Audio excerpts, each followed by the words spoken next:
Doctor Babasaheb आंबेडकरांचे कामगार विषयीचे धोरण आणि नवीन कामगार कायदे याविषयी चर्चा करण्यासाठी वर्कशॉप या YouTube चॅनेलतर्फे सुनील कदम सरांनी मला इथे निमंत्रित केलं. त्याबद्दल मी प्रथम त्यांचे धन्यवाद करतो.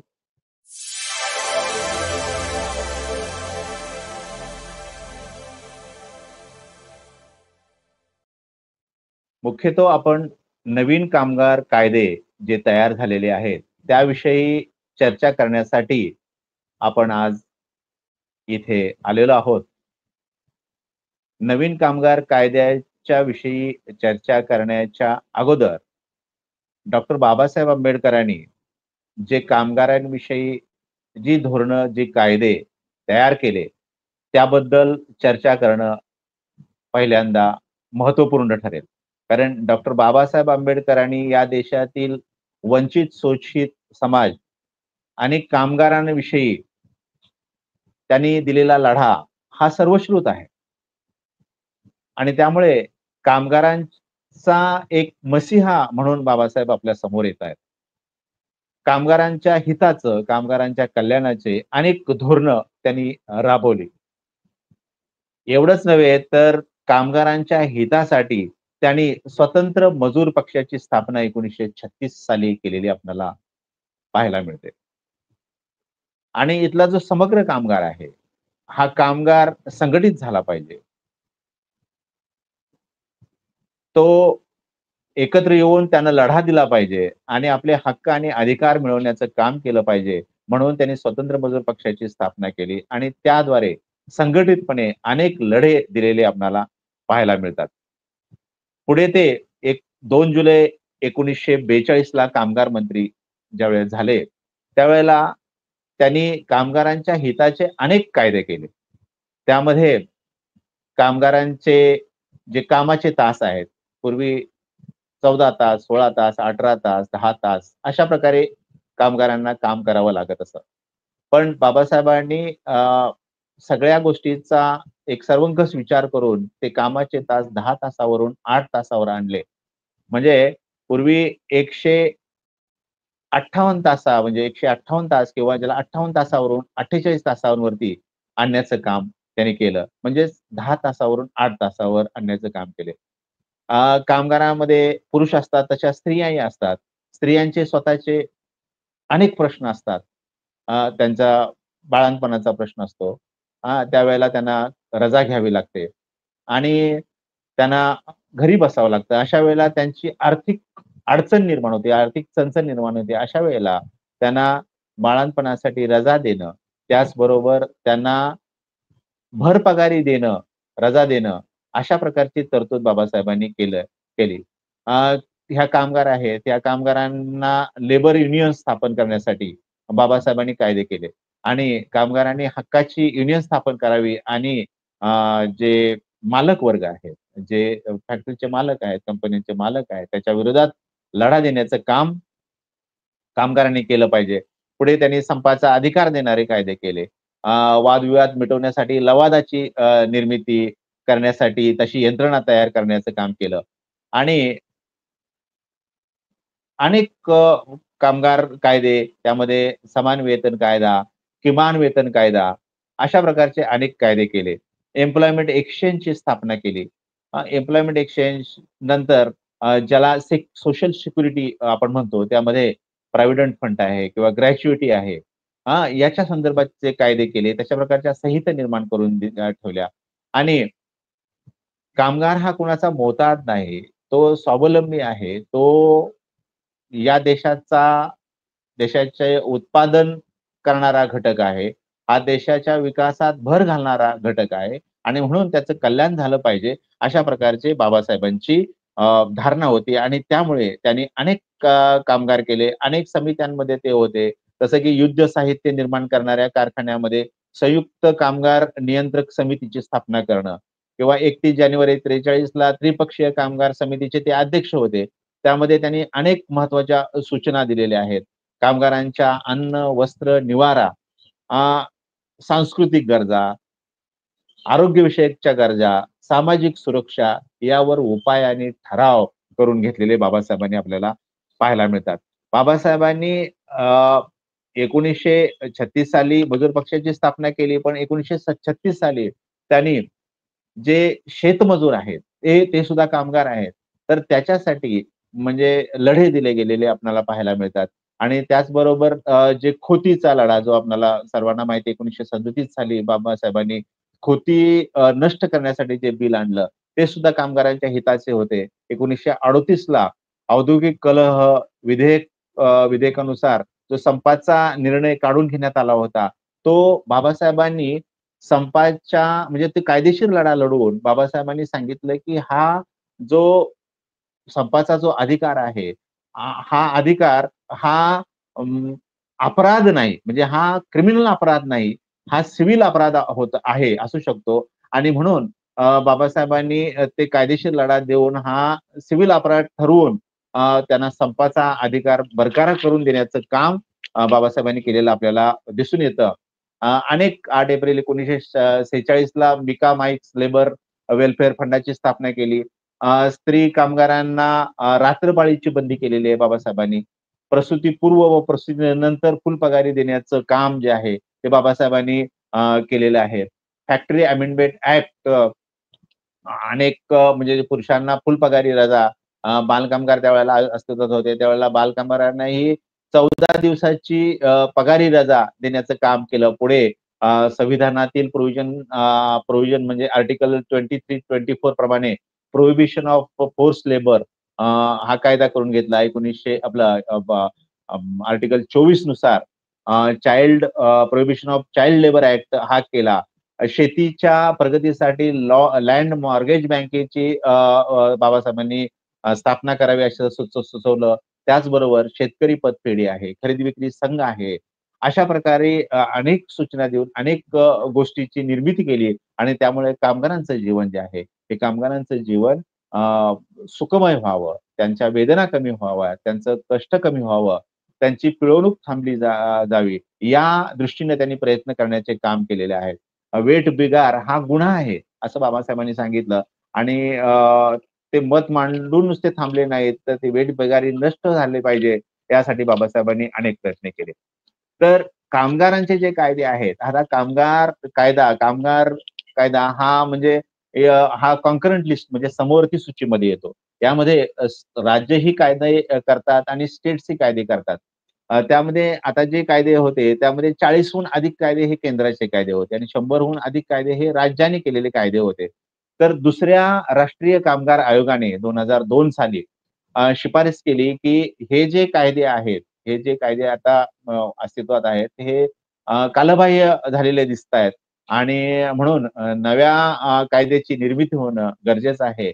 म्हणून या आयोगाने, या दुसऱ्या राष्ट्रीय कामगार आयोगाने 2002 साली शिफारस केली आणि याने जे अनेक कायदे होते, हे जे 100 आणि हे 40, 44 जे कायदे होते, हे सगळे जे कायदे आहेत, हे कायदे एका 4 संहितेमध्ये आणावेत, अशा प्रकारची त्या आयोगाची शिफारस होती आणि ते 4 जे शिफारसी होते, ते 4 शिफारसी त्यांनी कोणत्या होत्या? तर त्यामध्ये किमान वेतन कायद्याची संहिता एक सांगितली गेली. त्याचबरोबर सामाजिक सुरक्षा कायदा सांगितला गेला. औद्योगिक संबंध कायदा सांगितला गेला. सामाजिक सुरक्षितता आणि आरोग्य विधेयकाचा कायदा अशा प्रकारची जी बिलं आहेत, ती बिलं आणली गेली आणि त्याच्यानंतर तो 22 सप्टेंबर 2020 साली हे 4 कायद्यामध्ये एकूण कायद्याचे रूपांतर करण्यात आले. उदाहरणच द्यायचं झालं, तर सामाजिक सुरक्षा कायदा मध्ये 9 कायदे होते. त्याचा फक्त एकच कायदा केला. त्या सामाजिक सुरक्षा कायद्यामध्ये कर्मचारी नुकसान भरपाई कायदा 1923, कर्मचारी राज्य विमा कायदा 1948, कर्मचारी भविष्य निर्वाह निधी आणि संकीर्ण तरतुदी कायदा 1952, रोजगार म्हणजे एम्प्लॉयमेंट एक्सचेंज कायदा 1959, प्रसूती लाभ कायदा 1961, ग्रॅच्युटी ऍक्ट 1972, सिने वर्कर्स कल्याण निधी कायदा 1981, बांधकाम कामगार कल्याण उपकर कायदा 1996 आणि असंघटित कामगार सामाजिक सुरक्षता कायदा 2008, हे सगळे कायदे एकाच कायद्यामध्ये आणले त्याचं नाव आहे सामाजिक सुरक्षता कायदा. अशा प्रकारे किमान वेतन कायदा जो आहे, तो किमान वेतन कायदा सुद्धा अ, अनेक त्यामध्ये जे कायदे होते ते एका संहितेमध्ये आणण्याचं काम केलं. तर हे कामगार कायदे आहेत, हे कामगार कायदे कामगारांसाठी आहेत, की कंपन्यासाठी आहेत किंवा फॅक्टरी मालकासाठी आहेत, अशा प्रकारचा प्रश्न निर्माण व्हावा, असे हे कायदे आपणाला दिसून येतात. त्यामुळे इथल्या ज्या कामगार संघटना आहेत, या कामगार संघटनांनी या कायद्यांना कडाडून विरोध केला. कारण या कायद्यांमुळे हे जे कायदे मर्ज केल्यामुळे कंपन्यांना नोकर भरती आणि कपात करणं सोपं जातंय असं दिसतंय. कारण पूर्वी 300 पेक्षा कमी कामगार असणाऱ्या कंपन्यांना कामगारांना काढू शकत होत्या. परंतु आता ती अट जी आहे ती 100 वर आणली. त्यामुळं हे कामगारांच्या हिताचं नाही. त्या त्यामध्ये दुसरं असं आहे, की कंपनीचे मालक ह्या कंपन्या कधीही बंद करू शकतात. त्याचबरोबर जास्तीत जास्त कामगार कॉन्ट्रॅक्ट पद्धतीने ठेवता येणार अशा प्रकारच्याही तरतुदी नवीन कायद्यामध्ये आहेत. कायमस्वरूपी कामगारांना सुद्धा कॉन्ट्रॅक्टवरती रूपांतरित करता येतं, अशा प्रकारच्या परवानग्या दिलेल्या आहेत. काही जण म्हणतात, की हे लघु उद्योगासाठी फायदेशीर आहे, पण तसंही काही दिसत नाही. यूज अँड थ्रो अशा प्रकारचे हे नवीन कायदे कामगारांच्या बाबतीत दिसून येतात आणि त्यामुळे याचा कडाडून विरोध होतोय असं दिसतात. तर कामगार चळवळीच मुळात नष्ट करणारे हे कायदे आहेत. कारण संपांना परवानगी यामध्ये लवकर मिळणार नाही, अशाही प्रकारची तरतूद आहे आणि कामगारांच्या घामाची किंमत शून्य ठरवणारे असे हे नवीन कायदे आहेत आणि म्हणून या कायद्यांना विरोध झाला पाहिजे, विरोध केला पाहिजे असं वाटतं. परंतु जसा विरोध व्हायला हवा, तशा प्रकारचा विरोध काही आपल्याला होताना दिसत नाही. दिसत नाही. आणि म्हणून याच्या बाबतीत फार दक्ष राहणं गरजेचं आहे. अ, व्य जो वेतन संहिता आहे, म्हणजे किमान वेतन कायदा 1948 चा आहे. तो ती कायदा जो आहे, तो वेतन संहिता याच्यामध्ये तो मर्ज झालेला आहे. आणि जे 4-5 जे कायदे होते, जसे की किमान वेतन कायदा 1948, वेतन देयक कायदा 1936, बोनस देयक कायदा 1965, समान वेतन कायदा 1976, हे सगळे कायदे जे आहेत, हे वेतन संहिता 2019 मध्ये मर्ज केलेले आहेत. त्यामध्ये खाणी, रेल्वे, तसेच तेल क्षेत्र इत्यादी सर्व केंद्र सरकार चे जे काही उद्योग आहेत, त्यांच्या बाबतीत केंद्र सरकार निर्णय घेईल असं सांगितलेलं आहे. आणि हे कायदे एकत्रित केल्यामुळे अनेक प्रश्नांना कामगारांना तोंड द्यावं लागू शकतं.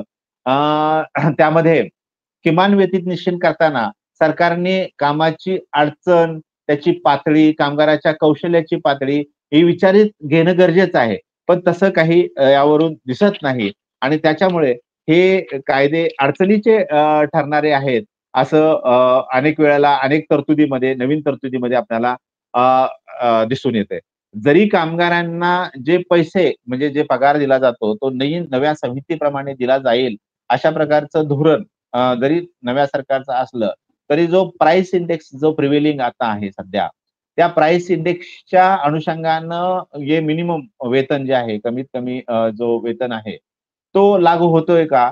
तर तो तसा दिसत नाही आणि त्याही बाबतीत सरकारनं कामगारांच्या विरोधातच धोरण आखलेलं दिसत आहे, असं ते दिसतंय.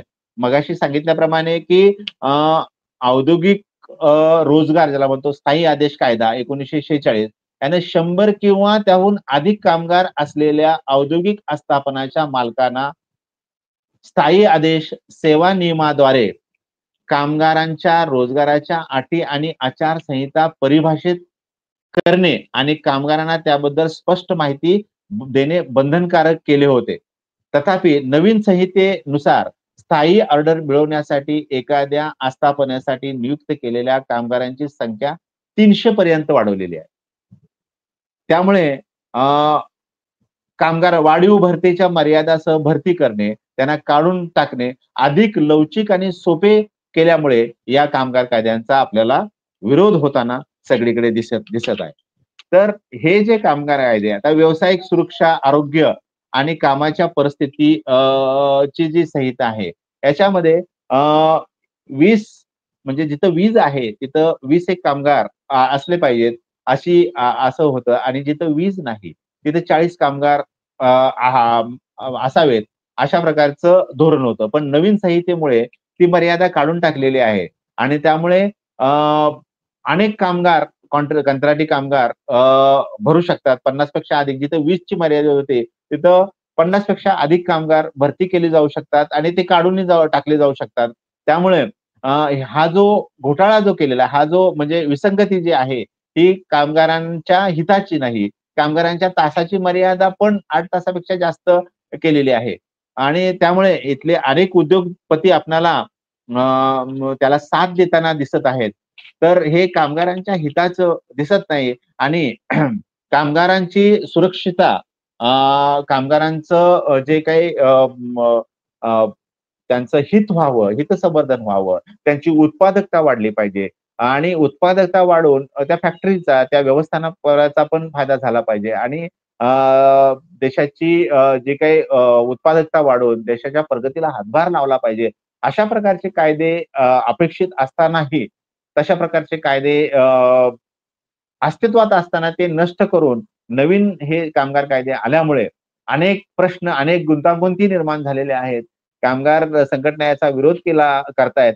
अनेक म्हणजे अनेकांना असं वाटतंय, की हा विरोध अत्यंत अल्प आहे. हा विरोध मोठा असला पाहिजे, मोठा झाला पाहिजे. अशा प्रकारे लोकांना वाटत असताना सुद्धा कामगार कायदा कामगार संघटना तशा प्रकारचा विरोध करताना आपल्याला दिसत नाहीयेत आणि त्याच्यामुळे ह्या सरकारला म्हणजे कामगारांच्या हिताची धोरणं ठरवण्याचा मार्ग किंवा जो रान मोकळं झालेला आहे आणि हितापेक्षा अहितच करण्याचं काम सरकार करतंय की काय अशा प्रकारे आपल्याला वाटतंय आणि म्हणून हे जे नवीन कायदे आलेले आहेत, ह्या कायद्याचा सरकारनं करावा, पुनर्विचार करावा आणि पुनर्विचार करून जे कामगार संघटनांना सोबत घेऊन त्यांची मतं लक्षात घेऊन आणि मतं लक्षात घेऊन त्यांना विश्वासात पूर्णपणे घेऊन कामगारांच्या कल्याणाची धोरणं आखली पाहिजेत. त्यांच्या बाबत कायदे केले पाहिजेत असं अभिप्रेत आहे.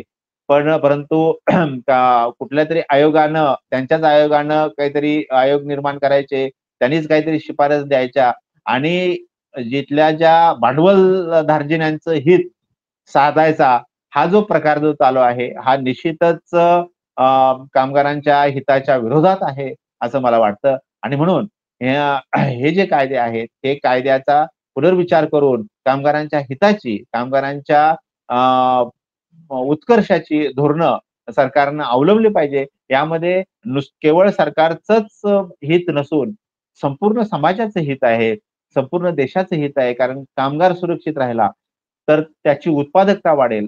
कामगारांना व्यवस्थित वेतन मिळालं, तर कामगाराची उत्पादकता वाढेल आणि ही उत्पादकता वाढली, तर जो फॅक्टरीचे मालक आहेत किंवा जे कंपन्यांचे मालक आहेत, त्यांचा फायदा होऊ शकतो आणि त्यांचा फायदा झाला, की हे देशाचं जी-डी-पी वाढणं किंवा देशाचं म्हणजे एक ग्रॉस डोमेस्टिक प्रॉडक्ट उत्पादन वाढण्याच्या प्रक्रियेला हातभार लागेल आणि त्यामुळे देशाची उत्पादकता वाढेल आणि एकूणच देशाच्या विकासाला हातभार लागेल आणि म्हणून कामगार कायदे हा अत्यंत संवेदनशील विषय आहे आणि या संवेदनशील विषयाला सरकारनं अतिशय संवेदनशीलपणे हाताळलं पाहिजे आणि त्यामुळे हे कायदे आहेत, हे कायदे कायद्यामध्ये त्वरित काही अमेंडमेंट झाल्या पाहिजेत आणि पूर्वीचे जे काही हिताचे कायदे आहेत, ते हिताचे कायदे कायम ठेवले पाहिजेत. अशा प्रकारे मला वाटतं आणि हे जे 4 कायदे जे झालेले आहेत, हे 4 कायदे समर्पक आहेत असं दिसत नाही. कामगारांच्या हिताचे आहेत असं दिसत नाही आणि म्हणून कामगारांच्या हिताचे कायदे झाले पाहिजेत. हे देशहिताचं आहे असं मला वाटतं. याही पुढे आपण कामगार कायद्याबद्दल अजून विस्ताराने चर्चा करणार आहोत आणि सुरुवात हे 4 कायदे कसे झाले आणि या कायदे कसे कामगारांच्या हिताविरुद्ध आहेत किंवा कायद्याचं म्हणजे कामगारांचं संपूर्ण हित जोपासणारे दिसत नाहीत. अशा प्रकारची आपण चर्चा या याच्यामध्ये केलेली आहे. पुढच्या सीरीजमध्ये आपण आणखी त्यामध्ये विस्तारानं आपण बोलणार आहोत. तर मला ही जी संधी दिली त्याबद्दल मी धन्यवाद मानतो आणि त्याचबरोबर अ, हा जर व्हिडिओ आपल्याला आवडला असेल, तर तो लाईक करावा, सबस्क्राईब करावा आणि फॉरवर्ड करावा, अशी अपेक्षा करतो. धन्यवाद. Thank you.